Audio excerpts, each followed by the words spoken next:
Na manhã de 13 de junho de 1996, a pacata cidade de Idaho Falls viu-se mergulhada em um enigma quando uma jovem de 18 anos, recém-chegada à cidade, foi encontrada em seu apartamento sem vida.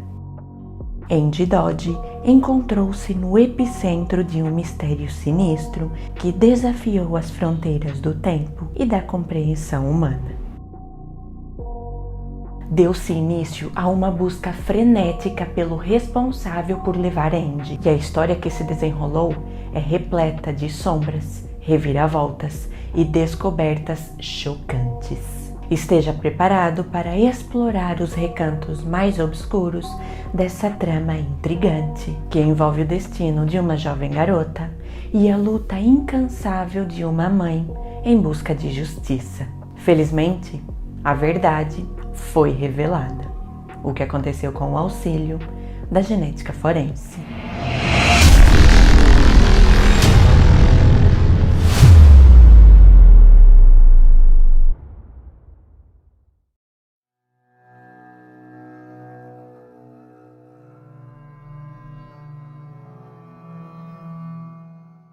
Numa manhã fria de inverno, no dia 21 de dezembro de 1977, enquanto a maior parte das pessoas ansiava por receber os seus presentes de Natal, Jack Roger Dodge e sua esposa, Carol Dodge, receberam um grande presente enviado dos céus. O casal, que já tinha 3 filhos homens, agora eram os pais de uma bela e sorridente menina, a qual eles decidiram batizar de Angela. Angela Ray Dodge cresceu em sua cidade natal, Vancouver, localizada no estado norte-americano de Washington e que possui cerca de 190 mil habitantes. Desde jovem, Angela, conhecida por seus amigos como Andy, destacou-se por sua personalidade vibrante e pelo sorriso cativante que iluminava qualquer ambiente. No entanto, sua infância e adolescência foram marcadas por desafios decorrentes de sua estatura imponente desde a tenra idade. Desde os primeiros anos escolares, Angela foi alvo de bullying por ser maior que todas as outras meninas da sua idade. Andy se destacava, mas não da maneira desejada. As piadas maldosas e os comentários depreciativos deixaram cicatrizes emocionais em Andy. Apesar das adversidades, ela teve uma infância feliz, cercada do apoio da sua família amorosa. Seus pais sempre a incentivaram a abraçar sua singularidade e a acreditar na sua força interior. E foi isso que a estimulou a superar as suas dificuldades e a se tornar uma defensora dos oprimidos. À medida que Andy crescia, seu senso de justiça tornava-se cada vez mais evidente. A experiência de ser vítima de bullying a motivou a se tornar uma voz para aqueles que enfrentavam injustiças. A personalidade forte de Andy era um de seus traços mais marcantes, que, além de ter sido vítima de bullying na escola, cresceu em uma casa com mais 3 irmãos do sexo masculino. E assim sendo, Andy, desde cedo, sempre soube se posicionar e se defender. Ao completar 18 anos de idade, Andy teve uma discussão com sua mãe. E mal sabia ela que as decisões tomadas por ela em consequência dessa discussão a colocariam em um caminho que a conduziria para o fim precoce de sua vida.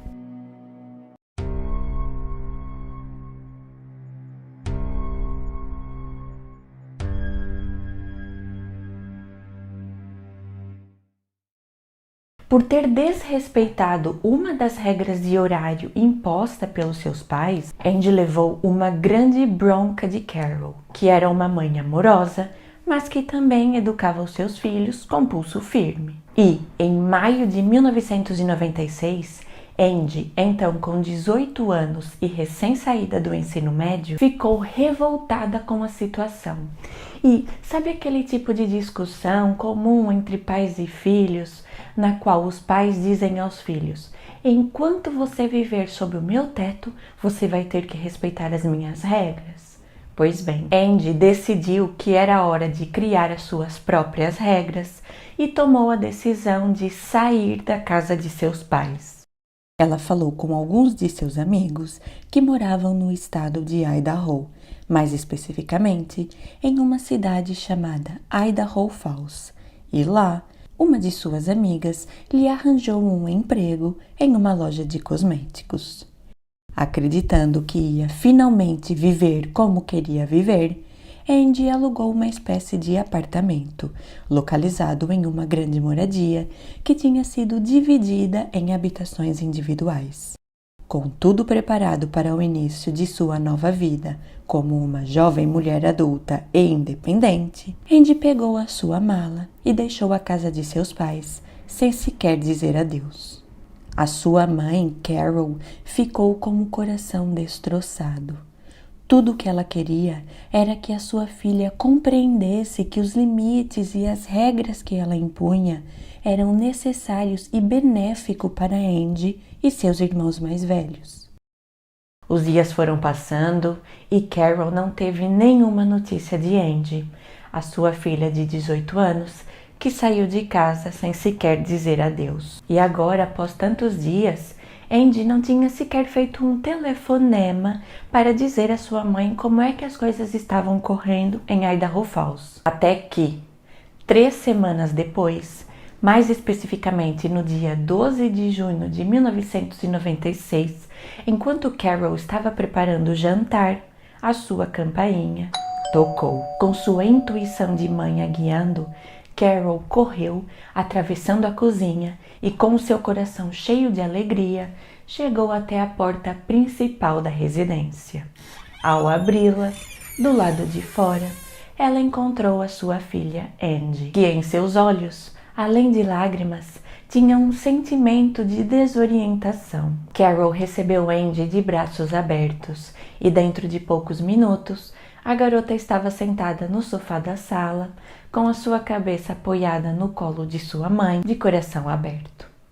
Andy disse a Carol que durante essas 3 semanas fora de casa, ela tinha se dado conta de como era difícil ser adulta, mas que ela sentia que precisava buscar a sua independência. Ela completou dizendo que tinha um grande plano, que consistia em entrar na Universidade de Idaho. Mãe e filha jantaram juntas e, por volta das 10h20 da noite, Andy disse a Carol que precisava ir embora. Carol disse a Andy, enquanto lhe dava o mais apertado dos abraços: "Eu te amo, minha menina." O que Carol não sabia era que aquelas eram as últimas palavras que ela diria à sua filha. Apesar de estar trabalhando na loja de cosméticos há apenas 3 semanas, todos lá já tinham reconhecido o tipo de pessoa que Andy era, que seria descrita como dedicada e responsável. E quando, na manhã seguinte à visita à sua mãe, Andy não apareceu na loja de cosméticos para trabalhar, os seus colegas logo souberam que havia algo de errado. Naquela altura, não era toda a gente que tinha um telefone celular, e como Andy tinha se mudado para Idaho Falls há apenas 3 semanas, ela ainda não tinha um telefone fixo em sua residência. Uma de suas colegas de trabalho decidiu ir até a casa na qual ela estava morando para verificar se estava tudo bem. A casa estava localizada em um bairro familiar e considerado extremamente seguro, razão pela qual a colega de Andy, quando chegou à residência, não encontrou problemas para entrar, pois a porta principal estava sempre destrancada.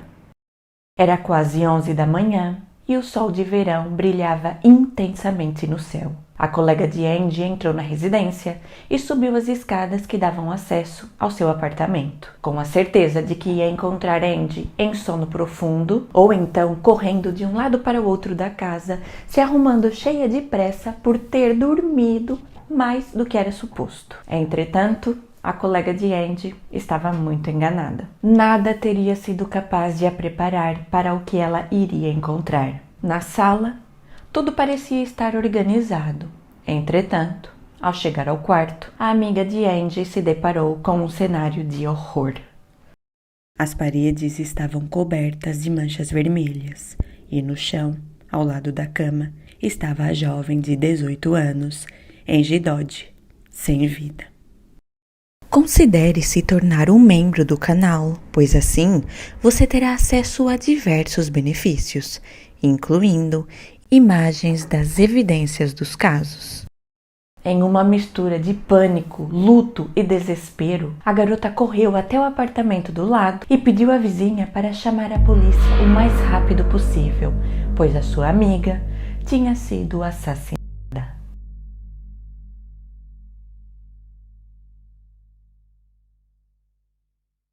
Uma equipe de policiais foi enviada até o local e mesmo os mais experientes disseram que nada se comparava ao horror ocorrido naquele quarto. E com o luto veio a pergunta: quem teria sido capaz de ter tirado a vida de uma jovem que era boa para todos e que apenas estava tentando trilhar o seu caminho? Na tentativa de responder a essa pergunta, diversos segredos obscuros seriam revelados e diversas vidas destruídas.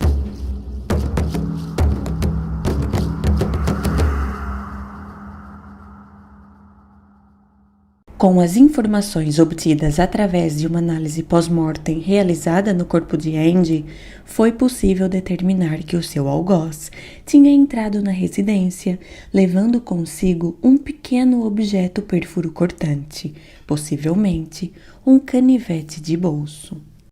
E durante a análise pós-mortem, foi encontrada uma evidência biológica valiosíssima. Do corpo de Angie, foi possível recolher uma grande quantidade de fluido seminal que tinha sido deixada para trás pelo seu agressor. Esta amostra foi enviada ao laboratório de genética forense e, enquanto era processada, os policiais continuaram a realizar o trabalho investigativo, entrevistando todos os homens que conheciam Angie ou que tinham alguma participação em sua vida, até que, após 6 meses de entrevista e de investigação, os policiais fizeram uma descoberta chocante. Eles descobriram que um amigo de Angie, um rapaz chamado Benjamin Robbs, tinha sido preso em Las Vegas, condenado por agressão sexual, acusado de agredir sexualmente uma mulher, ameaçando-a com uma faca. Benjamin foi visto no funeral de Angie carregando uma coroa de flores. A semelhança com o que tinha acontecido com Angie era inegável, e os investigadores do Departamento de Polícia de Idaho Falls foram até Las Vegas para falar com Benjamin, que estava cumprindo a sua pena de prisão. Benjamin alegou ser inocente e disse que tinha um álibi para a noite dos acontecimentos do caso Angie. E, apesar do seu álibi ter sido confirmado, os policiais tinham a certeza de que ele era o culpado e colheram uma amostra de seu DNA para fazer uma comparação entre o perfil genético de Benjamin e o perfil genético obtido através da amostra criminal. Os investigadores então começaram a fechar o cerco contra Benjamin e entrevistaram os seus melhores amigos, incluindo um rapaz de 20 anos chamado Christopher Tapp. Durante a sua primeira entrevista, Christopher negou veementemente ter qualquer participação no caso, apresentando um comportamento tranquilo e despreocupado. Entretanto, ao longo de 23 dias e 9 sessões de interrogatório, que ao todo tiveram uma duração de 28 horas, Christopher foi alterando a sua versão dos fatos, até que, em uma das entrevistas, ele confessou ter participado nos eventos ocorridos em 13 de junho de 1996, no apartamento de Angie.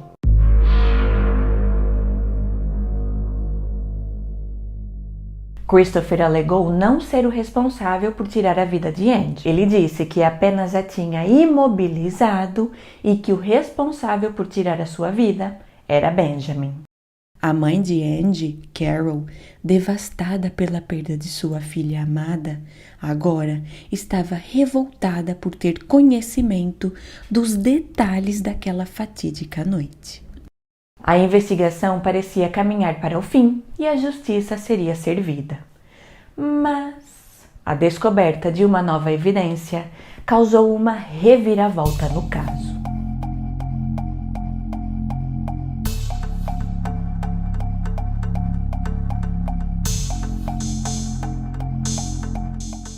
O principal suspeito era Benjamin, que supostamente tinha tido Christopher como seu auxiliar. Mas, após a confissão de Christopher, os investigadores receberam os resultados das análises de DNA. Como mencionado, o perfil genético de Benjamin foi comparado ao perfil genético obtido através da amostra criminal.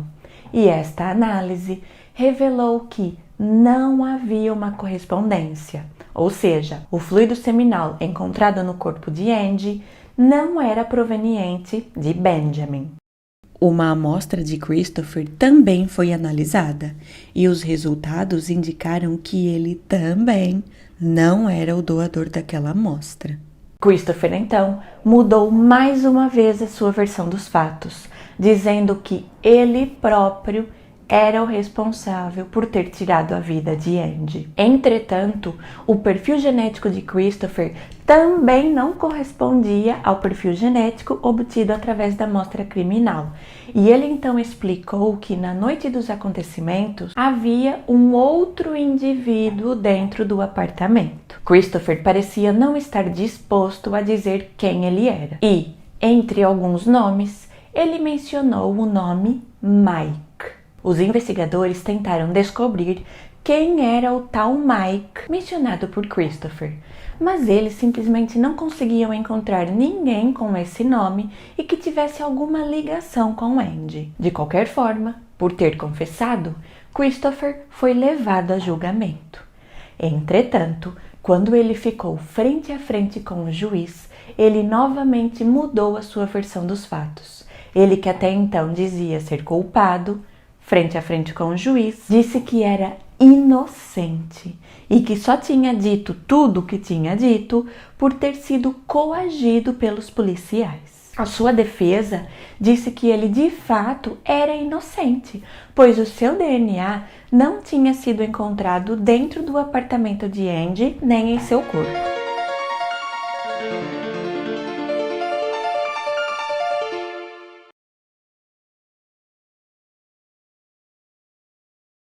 No dia 28 de maio de 1998, quase 2 anos após a fatídica noite, um júri demorou apenas 13 horas para deliberar e voltar com o veredito. Christopher Tapp foi considerado culpado. Eu não sou o monstro que todos pensam que eu sou. Juiz, eu te peço para poupar a minha vida.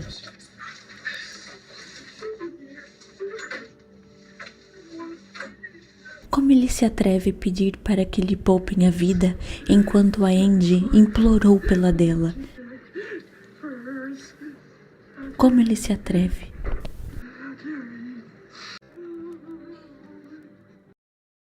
Ele foi condenado a uma pena de prisão perpétua, tendo que cumprir um mínimo de 30 anos até ter a possibilidade de pedir liberdade condicional. Ao ouvir a sentença, Carol, a mãe de Angie, que torcia para que Christopher fosse condenado à pena capital, deixou o tribunal emocionada, mas não com um sentimento de que a justiça tivesse sido feita. Não apenas por Christopher não ter sido condenado à pena capital, mas principalmente pelo fato de que o caso ainda continuava aberto, pois a identidade do homem que tinha deixado o fluido seminal no corpo de Angie não tinha sido identificada. Os anos foram passando e o caso foi esfriando, até que 13 anos depois, o perfil genético obtido através da amostra criminal foi inserido no CODIS, a base de dados norte-americana que contém o perfil genético de indivíduos condenados. Entretanto, esta inserção não foi capaz de gerar nenhuma nova pista investigativa, pois não foi obtida nenhuma correspondência. Durante esses 13 anos, não houve um dia sequer no qual Carol não tivesse tentado fazer algum progresso no caso de sua filha. ela começou a estudar sobre as ciências forenses, com especial atenção à genética forense. E graças à ciência, ela foi confrontada com uma verdade que ia contra as suas crenças. Quanto mais Carol lia sobre as análises de DNA, mais ela acreditava na inocência de Christopher. Isso porque os fatos que aconteceram dentro do apartamento de Andy foram de grande intensidade física, por assim dizer. E ainda assim, não havia nenhuma evidência que pusesse Christopher dentro do apartamento. Nem suas impressões digitais e muito menos o seu DNA tinha sido encontrado em nenhum objeto. Carol então decidiu buscar a ajuda de um especialista em análises de DNA chamado Greg Hempikian, que é o co-diretor do Projeto Inocência de Idaho. Quando Carol abordou Greg, ele achou que ela ia falar sobre algum de seus familiares que estava na prisão. E grande foi a sua surpresa quando ela lhe disse que estava ali, porque ela acreditava que o único homem condenado no caso do assassinato de sua filha era, assim como Andy, apenas mais uma vítima dos fatos ocorridos naquela fatídica noite. Greg aceitou ajudar Carol e lhe disse que, no campo da genética forense, grandes avanços tinham sido feitos desde 1996 e que havia uma nova abordagem chamada análise de DNA familiar, na qual, em vez de procurar por correspondências totais de DNA utilizando a base de dados de condenados, esta era utilizada para buscar por correspondências parciais. E dessa forma, era possível identificar familiares do doador daquela amostra biológica. Juntos e cheios de esperança, Greg e Carol foram contactar as autoridades e solicitar que essa análise de DNA familiar fosse realizada. Mas a informação que eles tiveram caiu como um balde de água fria. Eles descobriram que, naquela altura, no estado de Idaho, havia uma lei que proibia o uso das bases de dados de condenados para pesquisa de DNA familiar. Há um livro escrito por Erin Murphy, uma professora da Universidade de Nova York, chamado Dentro da Célula: O lado obscuro do DNA forense.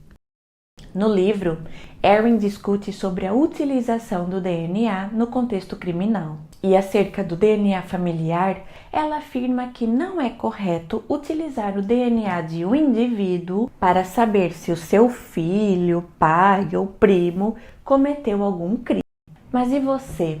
Compartilha da mesma opinião que Erin ou acha que nesta situação os fins justificam os meios e que sim, devemos utilizar a análise de DNA sempre que possível, quando o que se está em jogo é a busca pela verdade e pela justiça? Eu quero muito ler a sua opinião aqui nos comentários. Pois bem, como os planos de Greg e Carol tinham sido barrados legalmente, Greg decidiu adotar uma abordagem um tanto quanto controversa. A lei dizia que não era possível fazer análise de DNA familiar utilizando a base de dados estatal que continha o perfil genético dos indivíduos condenados. Mas a lei não fazia nenhuma menção às bases de dados genéticos de acesso público. Você sabia que, quando você faz um teste genético, como aqueles que se compra através da internet e que nos dá informações acerca da nossa ancestralidade, você está dando a essas empresas todo o acesso à sua informação genética? Foi então que, em 2014,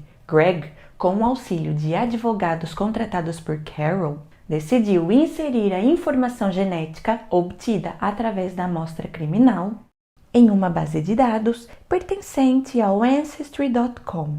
E, para surpresa de todos, foi obtida uma correspondência.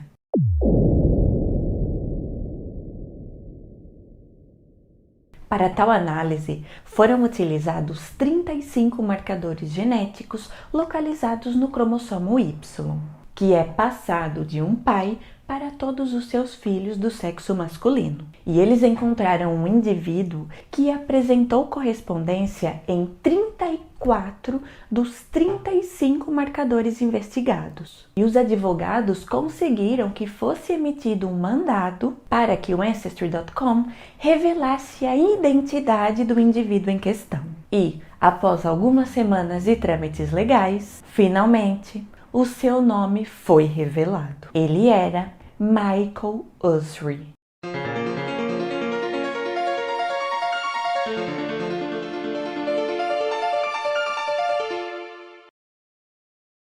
Como eu mencionei, o cromossomo Y é um marcador de linhagem paterna, pois a informação genética contida nesse cromossomo é passada de um pai para todos os homens da sua linhagem. Assim sendo, após essa correspondência, os investigadores não concentraram a sua atenção apenas em Michael Usry, mas sim em todos os homens pertencentes à sua mesma linhagem paterna. E com o desenrolar da investigação, eles fizeram descobertas surpreendentes e sombrias sobre Michael Usry Jr.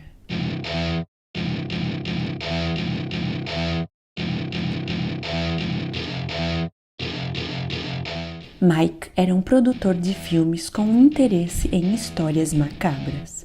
Em um dos filmes produzidos por ele, havia uma cena muito semelhante aos fatos ocorridos no apartamento de Andy. Seria Michael Usry Jr. o Mike mencionado por Christopher? Em dezembro de 2014, 18 anos após os acontecimentos, os investigadores de Idaho Falls foram até o estado da Louisiana e lá levaram Michael Usry Jr. até o departamento de polícia.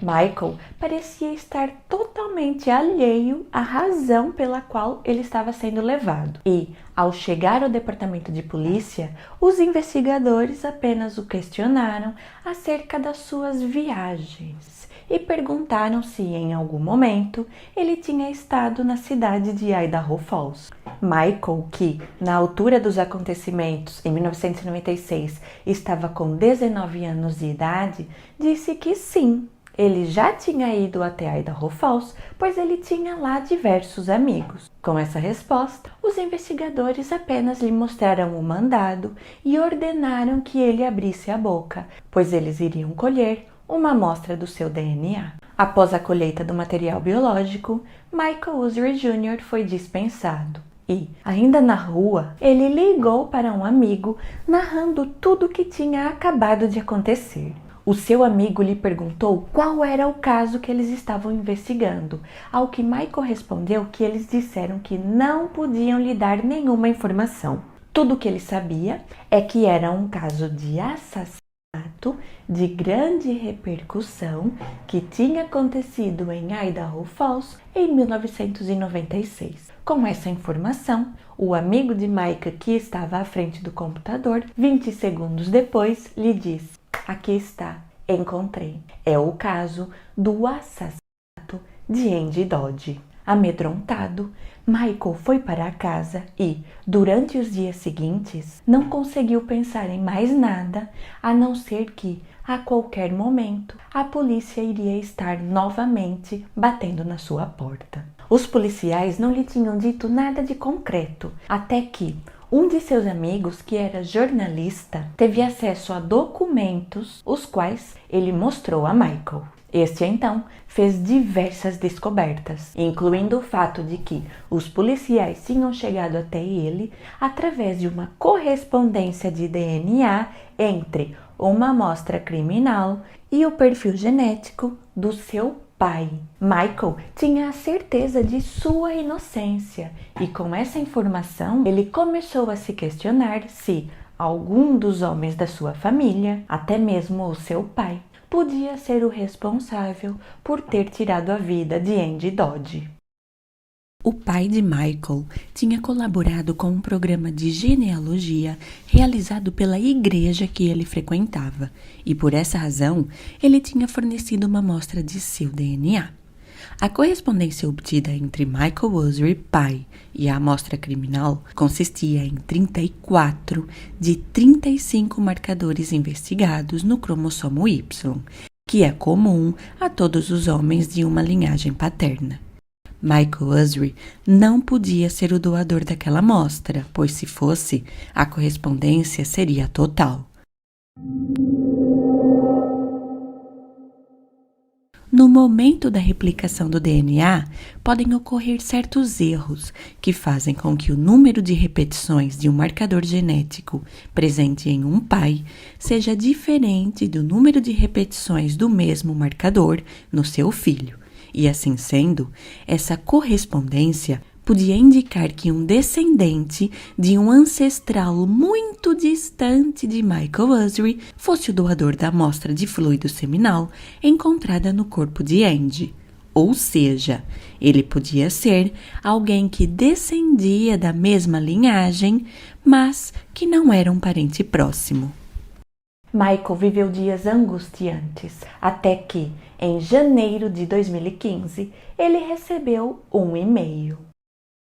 Da amostra de DNA colhida de Michael, foram analisados não apenas marcadores genéticos localizados no cromossomo Y, mas também marcadores localizados em outros cromossomos, que são chamados de marcadores autossômicos. Através desta análise, é possível obter um perfil genético individualizante, ou seja, exclusivo de um indivíduo. E com essa análise, o perfil genético exclusivo de Michael foi comparado ao perfil genético exclusivo do doador da amostra criminal. E o e-mail que Michael recebeu da polícia de Idaho Falls dizia o seguinte: Michael Usry Jr., nós apenas queremos lhe dizer que o seu DNA não gerou uma correspondência com o DNA de uma amostra criminal, algo que você já sabia. Muito obrigada pela sua cooperação na entrevista e pelo tempo a nós dedicado. O seu DNA não vai ser usado para outros propósitos ou comparações. Mais uma vez, obrigado. Michael estava extremamente furioso. Ele estava zangado e revoltado com tudo. Com a situação, com a polícia, com os cientistas e com a utilização do DNA. Ele então decidiu que ele ia expor o drama vivido por ele, realizando um documentário. Ele então começou a divulgar publicamente que ele ia realizar um documentário acerca dos fatos vividos por ele e, para sua surpresa, ele foi contactado por Carol Dodge, que lhe disse que tinha interesse em participar. Carol era uma mulher determinada e o seu interesse era aproveitar o documentário de Michael para dar mais visibilidade ao caso de sua filha Andy. Carol começou a dar entrevistas a Michael e, com o passar do tempo, ele foi se sentindo cada vez mais tocado na sua história de busca por justiça. Até que chegou um momento no qual ele simplesmente mudou de ideia. Em vez de fazer um documentário mostrando os dramas vividos por ele, Michael julgou que seria mais produtivo fazer um documentário acerca da vida e da morte de Andy Dodge, retratando o drama vivido por sua mãe Carol na busca por justiça.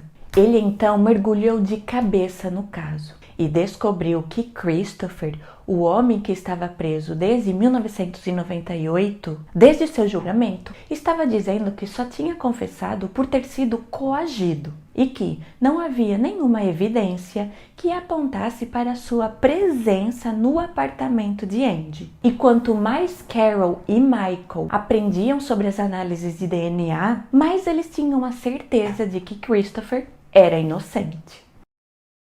Nessa altura, já era 2016.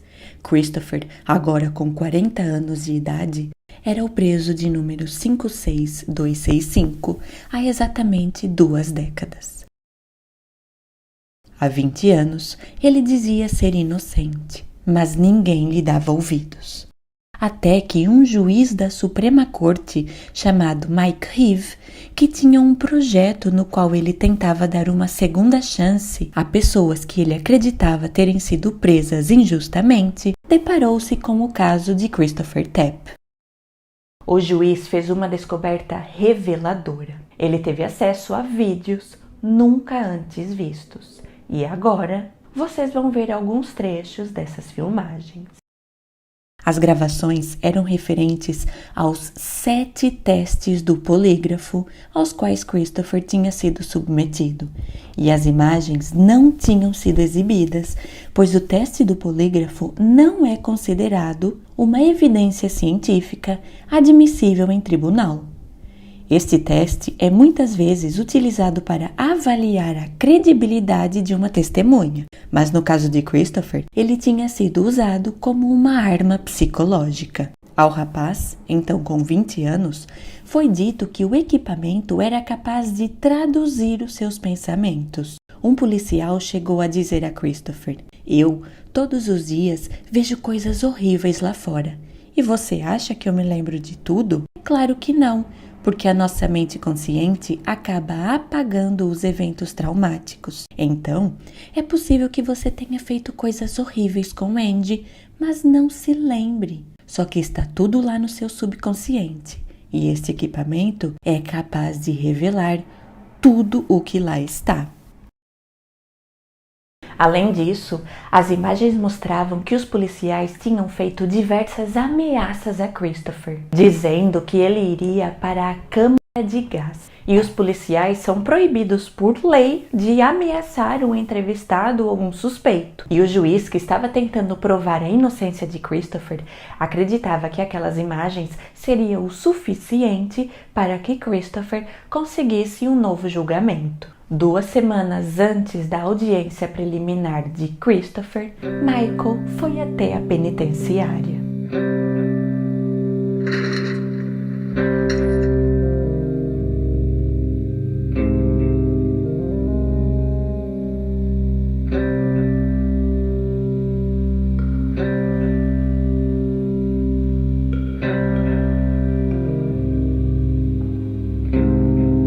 Quando lá chegou, Mike, assim como muitas pessoas, acreditava que, se uma pessoa é inocente, ela jamais vai dizer ser responsável por um crime que ela não cometeu. Entretanto, ao entrevistar Christopher, Mike mudou a sua forma de pensar. Christopher disse a Mike que, olhando para trás, ele via apenas um jovem de 20 anos que não sabia o que estava fazendo. Após 28 horas de interrogatórios, ao longo de 23 dias e 7 testes do polígrafo, tudo o que ele queria era ir para casa. E ele foi mudando a sua versão dos fatos com o intuito de dizer o que ele achava que os policiais queriam ouvir. No último teste, quando ele finalmente confessa, é possível ver que um policial lhe dá um aperto de mão, como quem diz: "Parabéns, você passou no nosso teste e respondeu o que nós queríamos." Após tantas reviravoltas, era evidente que Christopher estava há 20 anos em um lugar ao qual ele não pertencia, pagando por um crime que ele não tinha cometido. O maior medo de todos era que este caso, que parecia não ter fim, realmente nunca acabasse. Christopher podia continuar na prisão e Carol em sua eterna busca pelo algoz de sua filha. Finalmente, Christopher teria direito a uma audiência. Mas, antes que essa acontecesse, o caso teve uma reviravolta mais que inesperada. O procurador do distrito disse que queria fazer um acordo. A sua oferta era que Christopher continuaria sendo condenado pela acusação de homicídio. Entretanto, ele seria absolvido da acusação de abuso sexual. E assim sendo, com os 20 anos que ele já tinha cumprido em regime fechado, se aceitasse o acordo, Christopher sairia da prisão como um homem livre. No dia da decisão, o advogado de defesa de Christopher estava deveras tenso com a decisão que ele iria tomar.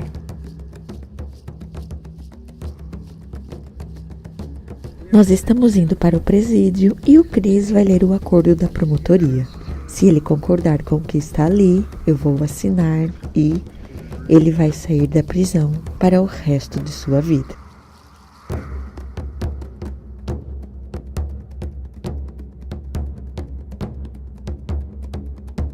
O que você faria no lugar de Christopher? Se fosse inocente, aceitaria assumir a culpa de um assassinato que não cometeu, mas sairia da prisão? Ou defenderia sua inocência até o fim, correndo o risco de ter que passar mais 10 anos em regime fechado até ter a oportunidade de solicitar a liberdade condicional? Eu quero ler a sua opinião aqui nos comentários. Está feito, ele assinou, está assinado, muito bem. –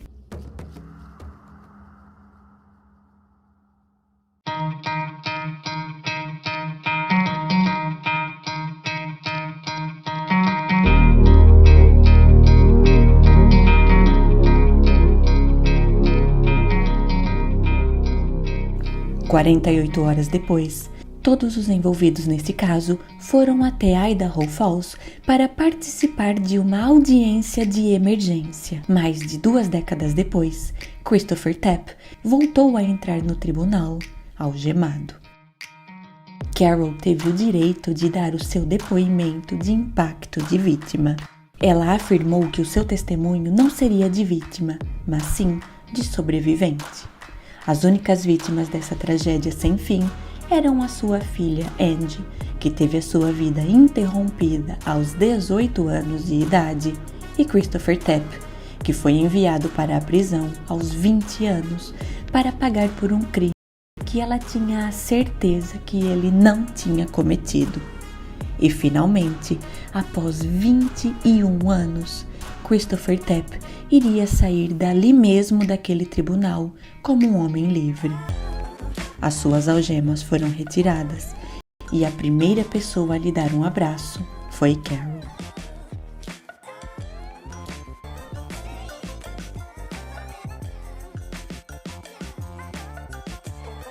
Carol tinha finalmente conseguido realizar um de seus objetivos, que consistia em libertar da prisão o homem condenado por tirar a vida de Angie Dodge, sua filha de 18 anos. Mas a missão de Carol estava apenas começando. Agora, faltava concluir a etapa mais difícil de todas: encontrar o verdadeiro culpado.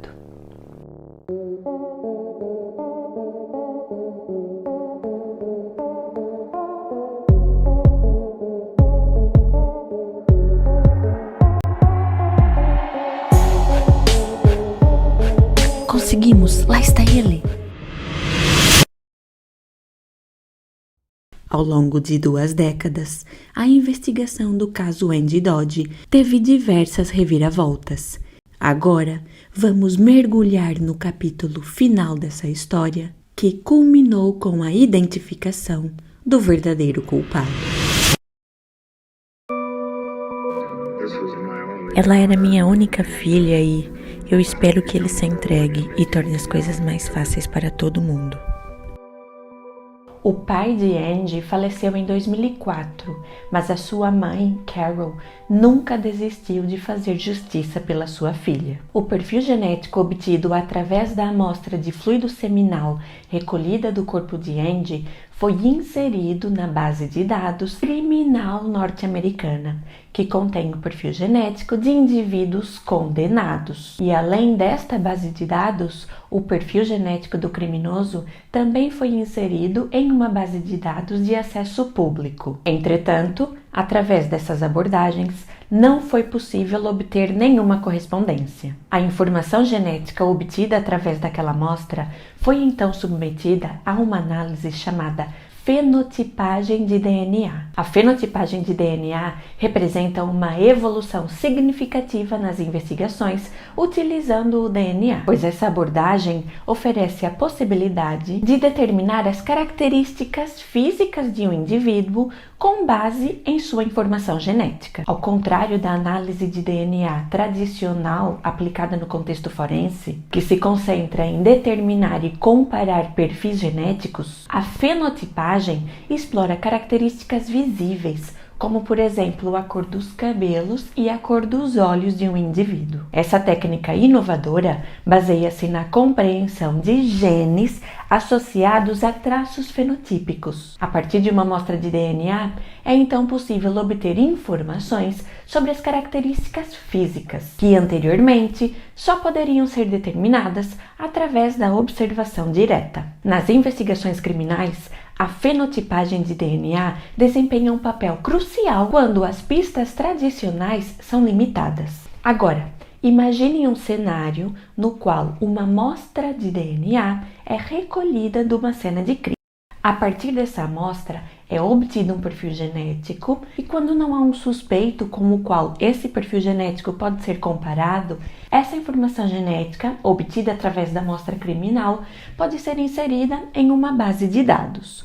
Entretanto, quando não há uma correspondência direta e ao longo da investigação não é identificado mais nenhum suspeito, os investigadores ficam sem pistas e a investigação pode esfriar. É nesse ponto que entra a fenotipagem de DNA, que permite que seja gerado um perfil facial do suspeito com base na informação genética presente na amostra que foi encontrada na cena do crime.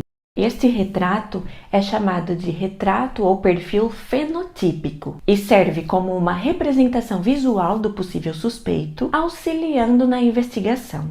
Entretanto, a fenotipagem de DNA levanta questões éticas e preocupações relacionadas à privacidade, uma vez que essa abordagem vai além de uma simples identificação e entra no território da revelação de características físicas. A comunidade científica e as autoridades continuam a debater sobre as implicações éticas e legais dessa abordagem inovadora.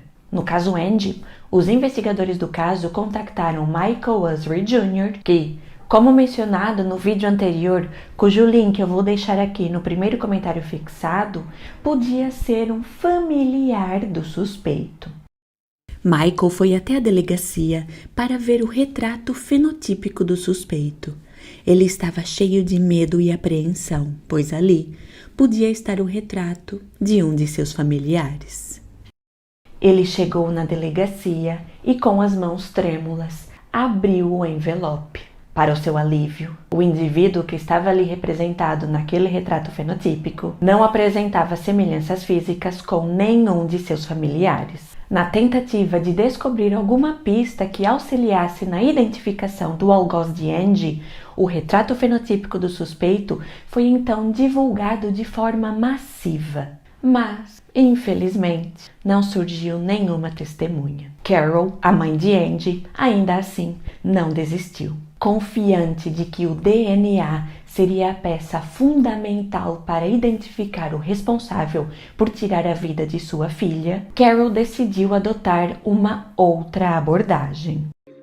Ela contactou Cissy Moore, uma genealogista forense. Cissy Moore já auxiliou na resolução de diversos casos antigos, e a sua abordagem consiste em utilizar a genealogia genética. Cissy Moore começou utilizando a genealogia genética para ajudar pessoas que tinham sido adotadas a encontrar os seus pais biológicos. O que Cissy Moore fazia era colocar a informação genética desses indivíduos que tinham sido adotados em bases de dados de acesso público, que contém a informação genética de pessoas que fizeram aqueles testes que nós podemos comprar até mesmo pela internet, como o Ancestry, o 23andMe e o MyHeritage. A seguir, Cissy procurava por correspondências entre a informação do indivíduo que tinha sido adotado e toda a informação presente ali naquelas bases de dados. Dessa forma, através de correspondências parciais de DNA, Cissy conseguia identificar familiares distantes daquele indivíduo e, através da realização da elaboração de árvores genealógicas, ela conseguia rastrear os pais biológicos daquela pessoa. pois, além de usar o DNA, Cissy também buscava por informações em obituários, jornais, revistas, registros de nascimento, de casamento, tudo o que fosse capaz de auxiliar na identificação dos familiares daquela pessoa. Até que, em vez de procurar pelos familiares de uma pessoa que tinha sido adotada, Cissy começou a inserir na base de dados informações obtidas através de uma amostra criminal que um suspeito tinha deixado em uma cena de crime. E dessa forma, ela começou a fornecer a investigadores informações que pudessem auxiliar na resolução de casos criminais.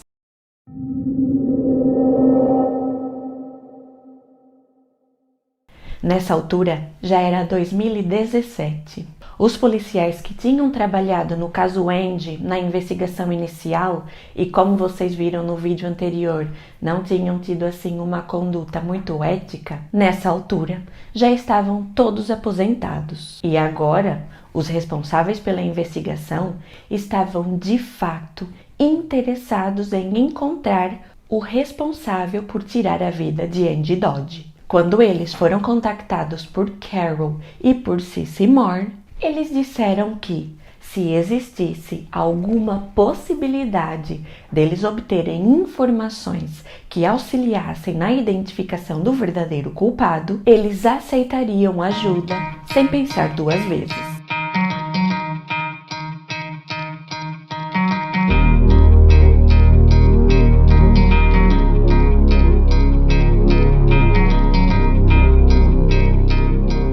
Cissy e seu time arregaçaram as mangas e começaram a trabalhar no caso. Mas, logo de início, eles ficaram um tanto quanto frustrados. Isso porque o DNA presente na amostra criminal, colhida há 21 anos, já estava muito degradado.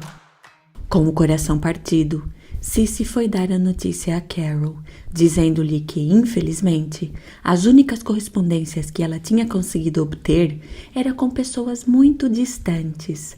Mas ela prometeu a Carol que não ia desistir e que ia encontrar uma forma de obter melhores resultados. Cissy então decidiu voltar ao princípio e revisar toda a informação que ela tinha obtido através da genealogia genética. Cissy então concentrou toda a sua atenção e todo o seu tempo neste caso. Ela voltou atrás e fez uma lista de todos os indivíduos que partilhavam algum grau de informação genética como doador daquela amostra criminal. Ela conseguiu identificar alguns familiares distantes, como por exemplo, primos de terceiro grau. E, se ela conseguisse encontrar o ancestral comum de todos aqueles indivíduos, ela então poderia começar a identificar todos os seus descendentes e, dentre eles, identificar potenciais suspeitos. Cissy conseguiu chegar a um casal de indivíduos dos quais ela tinha a certeza de que o criminoso era um descendente.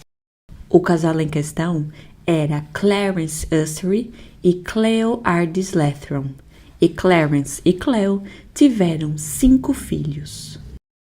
Agora, era preciso identificar dentre os descendentes deste casal os indivíduos que tinham características que os pudesse colocar no pool de suspeitos, como por exemplo a idade que eles tinham em 1996 e também a sua localização geográfica. Através dessa filtragem, Cissy e sua equipe chegaram a 6 indivíduos que potencialmente podiam ser o assassino de Andy. Cissy então entrou em um avião e foi até Idaho Falls falar com os investigadores do caso.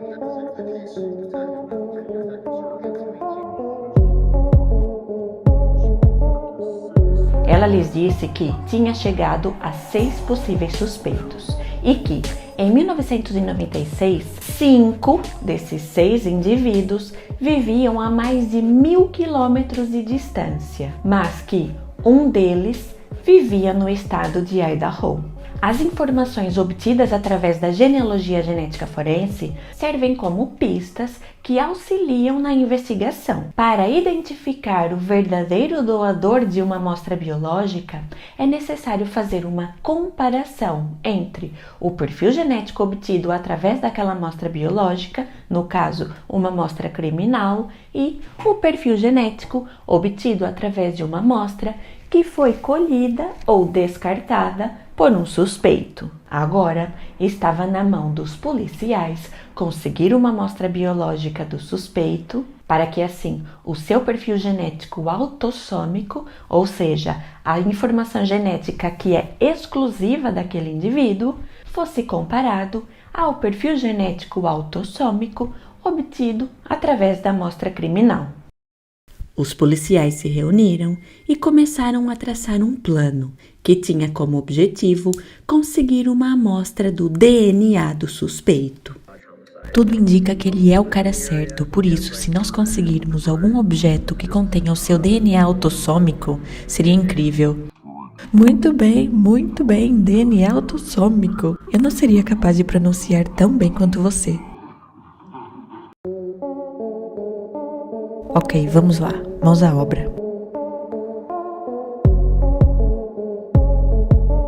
Vamos lá, DNA autossômico.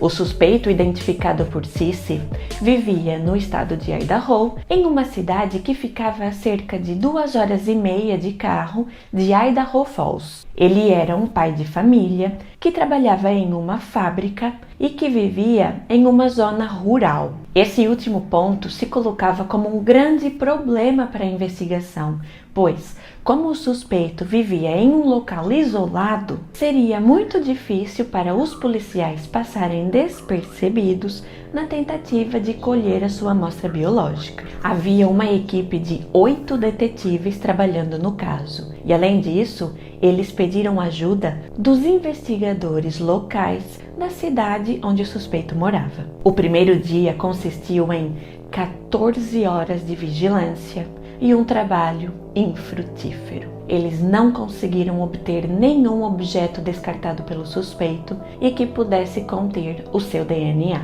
Aos investigadores, então, só restava esperar ter mais sorte no dia seguinte. Cissy disse aos investigadores que, se eles conseguissem obter uma amostra biológica do filho do suspeito, esta também seria de grande valor, visto que ele compartilhava a informação genética com o seu pai. Assim sendo, no segundo dia de vigilância, os investigadores se dividiram em 2 equipes. Uma delas ficou a observar o suspeito, enquanto a outra observou o seu filho. Até que o investigador-chefe fez uma maravilhosa observação.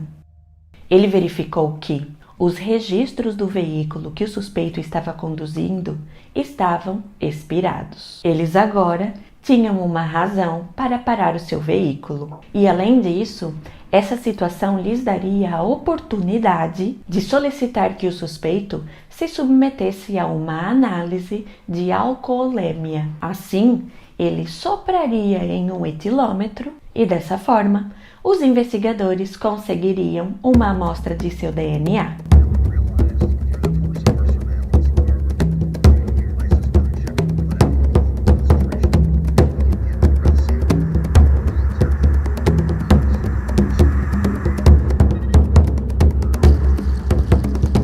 Quanto ao seu filho, este foi até uma agência bancária. Quando de lá saiu, um policial, utilizando binóculos, observou que ele havia cuspido no chão.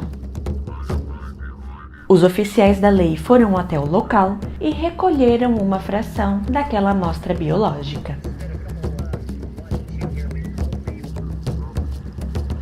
Finalmente, eles tinham conseguido uma amostra biológica não apenas do suspeito, mas também do seu filho. As amostras foram enviadas ao laboratório de genética forense e os perfis genéticos do suspeito e do seu filho foram comparados ao perfil genético obtido através da amostra colhida no corpo de Andy Dodge em 1996.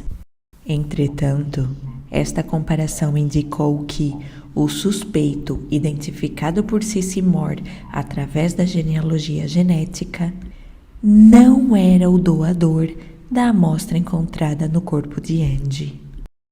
Cissy sentia a pressão como nunca antes. O beco sem saída que se encontravam após a falta de correspondência nas análises de DNA era desolador.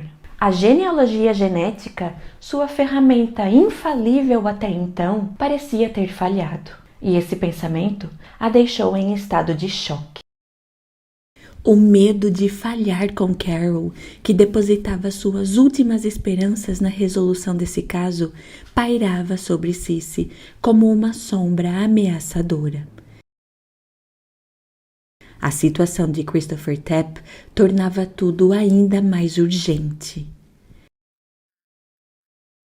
Apesar da sua libertação, o seu histórico criminal permanecia manchado, uma lembrança constante de que a justiça ainda não estava completamente feita. Cissy sentia que tinha uma responsabilidade pessoal para com Christopher e para com todos os que tinham sofrido injustamente. Dentro desse cenário de incerteza, Cissy manteve-se obstinada na sua busca pela verdade. Ela tinha a certeza de que o culpado estava ligado à linhagem de Clarence e Cleo, mas a falta de correspondência genética complicava tudo. Cissy, mais uma vez, mergulhou nos registros familiares, tentando encontrar qualquer detalhe que pudesse ter escapado. E foi durante essa investigação minuciosa que ela descobriu uma peça fundamental do quebra-cabeça. Cissy descobriu que um dos netos de Clarence e Cleo tinha se casado muito jovem e que a sua esposa era ainda mais jovem, tendo apenas 16 anos na altura do matrimônio. E ela achou muito estranho o fato de que, na sua análise inicial, neste ramo da árvore genealógica, este casal não tinha nenhum filho. Cissy achou esse fato estranho porque uma união tão precoce era o indicativo de que a jovem noiva podia estar à espera de um bebê. Cissy e sua equipe, obstinados, concentraram a sua atenção nesta mulher e vários dias depois, felizmente, eles conseguiram obter informações valiosíssimas. Uma das auxiliares de Cissy encontrou o obituário da mulher em questão e neste constava o nome de seu filho, que em 1996, vivia não apenas em Idaho, mas também na cidade de Idaho Falls. No dia 2 de maio de 2019, Cissy reuniu-se novamente com os investigadores e transmitiu-lhes a informação acerca das descobertas reveladoras que ela e sua equipe tinham feito. O nome do suspeito era Brian Drips.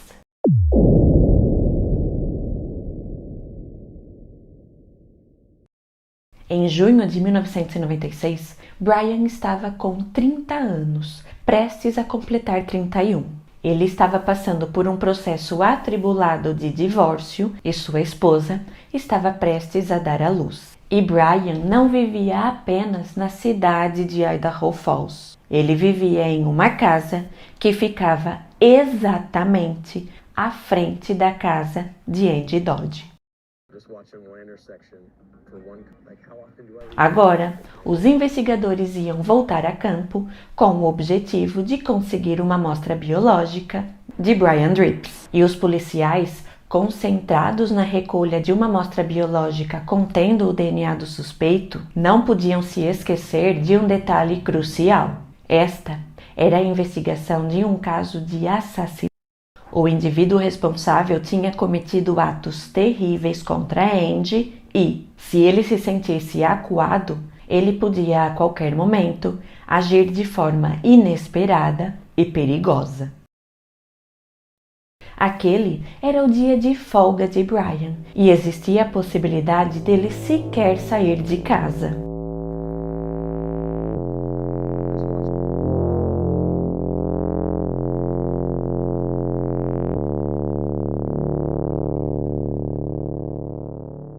até que finalmente ele saiu.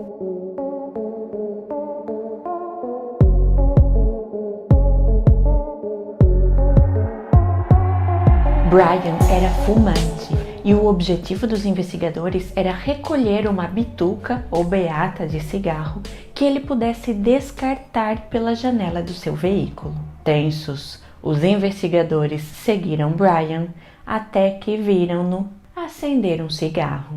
A perseguição silenciosa continuou até que finalmente Brian atirou o restante do seu cigarro pela janela. Os investigadores saíram dos seus veículos empolgados. Finalmente, eles iam conseguir uma amostra do DNA do suspeito.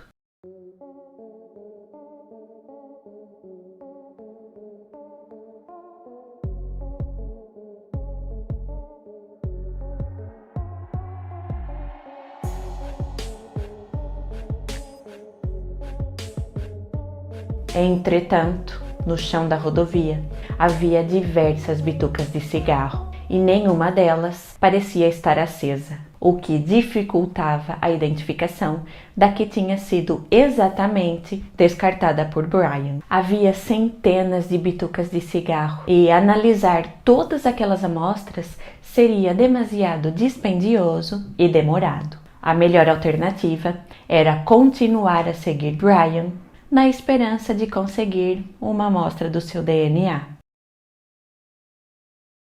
Mais um dia, mais uma oportunidade. Os investigadores estavam a postos, preparados para concluir a missão de conseguir uma amostra de DNA de Brian, o suspeito, identificado por Cissy Moore através da genealogia genética forense. Mais uma vez, dentro de seu veículo, Brian acendeu um cigarro, fumou-o e atirou-o pela janela. Agora, os policiais estavam mais próximos de seu veículo, o que permitiu uma ação mais rápida. E assim sendo, eles conseguiram identificar sobre o pavimento da rodovia uma bituca que ainda estava acesa.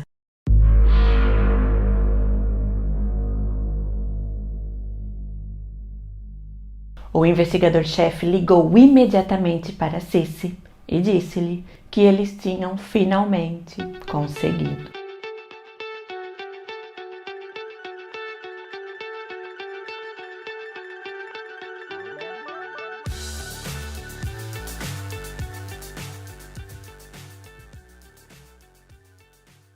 A amostra de DNA do suspeito foi então enviada ao laboratório de genética forense. A partir daquela bituca de cigarro, foi extraído o DNA de Brian e com este foi obtido seu perfil genético. O perfil genético de Brian foi então comparado ao perfil genético que tinha sido obtido através da amostra de fluido seminal encontrada no corpo de Andy Dodge em 1996. E esta comparação revelou que houve uma correspondência perfeita. Graças às análises de DNA, 23 anos depois, o verdadeiro responsável por tirar a vida de Andy Dodge tinha sido finalmente identificado. Agora, os investigadores iam atrás dele.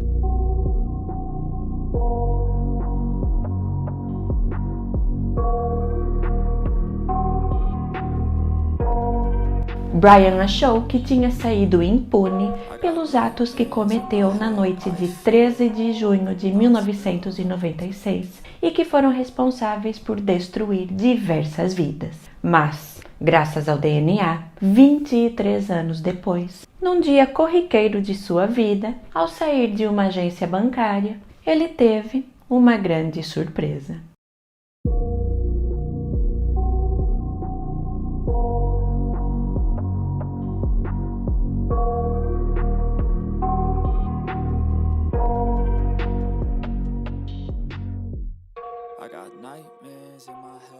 Os policiais lhe perguntaram se ele estaria disposto a ir voluntariamente até a delegacia, apenas para responder algumas perguntas. Brian concordou e disse que ia em seu veículo. Mas os investigadores não queriam que ele se sentisse solitário, e 2 deles entraram em seu veículo para lhe fazer companhia.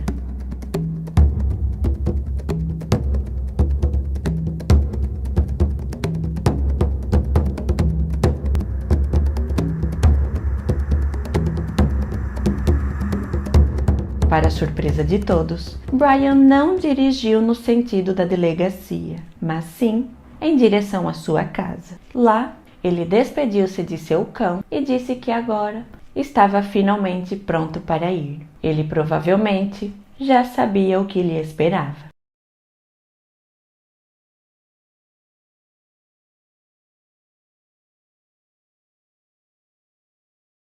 A entrevista de Brian durou cerca de 5 horas e meia, e durante esta, os investigadores disseram que tinham seu DNA. Ao ouvir essas 3 letras, DNA, Brian permaneceu em silêncio, e após alguns instantes, ele disse que queria sair e fumar um cigarro.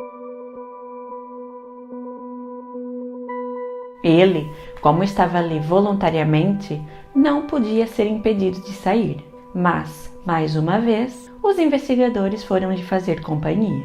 Brian então fumou um cigarro, voltou à sala de interrogatório e as palavras que ele proferiu a seguir romperam o silêncio e responderam a uma pergunta que já pairava no ar há 23 anos. Brian disse: "Fui eu a estu, fui eu a matei."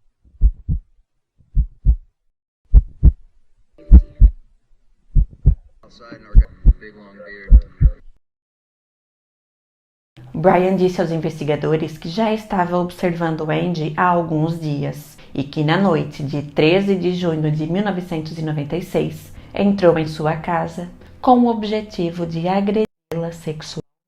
Ele disse que agiu sozinho e que mais ninguém estava envolvido.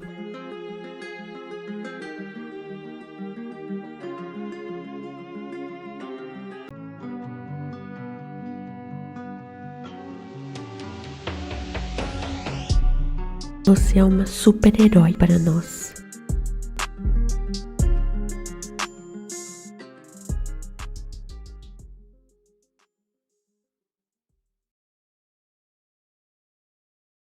Nós hoje queremos anunciar que prendemos Brian Leigh Drips.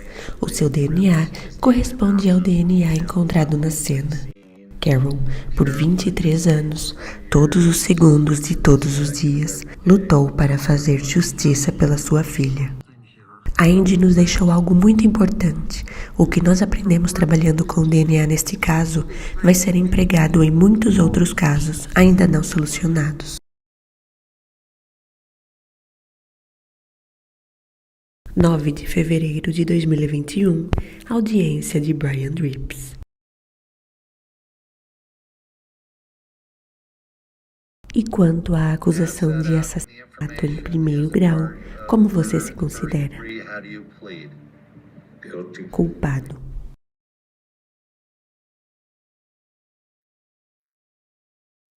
Eu vou conceder a moção do Estado e retirar a acusação de agressão sexual e de assassinato com base na inocência do Sr. Teta. Quase 25 anos após a fatídica noite, Brian Leigh Drips, então com 55 anos, foi condenado a cumprir uma pena de prisão perpétua, sendo obrigado a cumprir um mínimo de 20 anos antes de ter o direito de pedir liberdade condicional. Eu espero que você tenha gostado do vídeo de hoje, obviamente não da história em si, mas sim da forma como eu apresentei os fatos. Caso tenha gostado, peço que suporte o canal deixando aqui o seu like, se inscrevendo e compartilhando esse vídeo com pelo menos um amigo que você acha que também vai se interessar pelo assunto. Caso você tenha a possibilidade, considere se tornar um membro do canal para ter acesso antecipado a todos os vídeos, dentre outras vantagens. Para você que chegou até aqui no fim do vídeo, eu deixo o meu mais sincero agradecimento. Muito obrigada, um grande abraço e até a próxima.